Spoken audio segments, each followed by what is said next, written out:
you grew up a Buff fan and always wanted to play here, so what was it like to get out there and be able to do more than just kick off and be able to kick some field goals and PATs?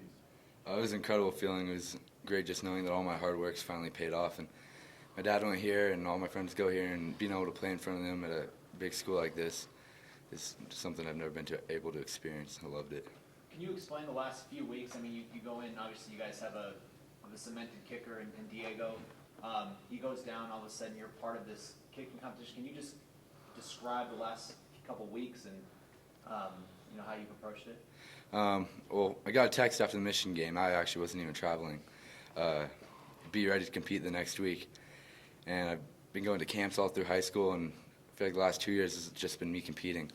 So I showed up, stayed with my technique, knew how to trust my leg, just came ready to compete every day. What's your range? I've hit a 67-yarder in practice, but that was my longest in the game today. It was when you guys set up that field goal from 54 yards out, what's going through your head as you're walking out and getting ready to make that kick? I was just concentrated on trusting my technique and staying on my line. I knew the snap from JT was going to be right on point. I knew Orban was going to get the hold down, so I just needed to trust my technique. The field goal is one thing, but you came in after the blocked extra point and made every extra point. How does that help your confidence and let your team know that you're the guy?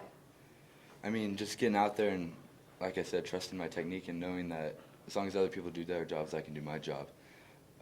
Keeps my confidence up making kicks. How good did it feel to have them trust you to go out there for a 54-yarder? It was a great feeling, honestly. They've seen what I can do in practice and how hard I've been working, I think. So I guess hard work does really pay off. Did Mac talk to you at all before you went out there, or did he just send you out there to make it? The special teams quality control coach, Matt Thompson, he spoke with me a little bit, but Coach Mack didn't say anything, no. Did you say anything afterwards? Yeah, he was excited and congratulated me after. Did you have any inclination that you were going to play today? Because Chris went out there for the first extra point and kicked a couple field goals a week ago in Oregon. Did you have a feeling that if Chris struggled or something, that you were that close to being next in line? I knew that I would be doing kickoffs today. I thought that Chris was going to go out there and get the job done and stay consistent like he was all week in practice. But in the back of my head, I was ready in case they needed me.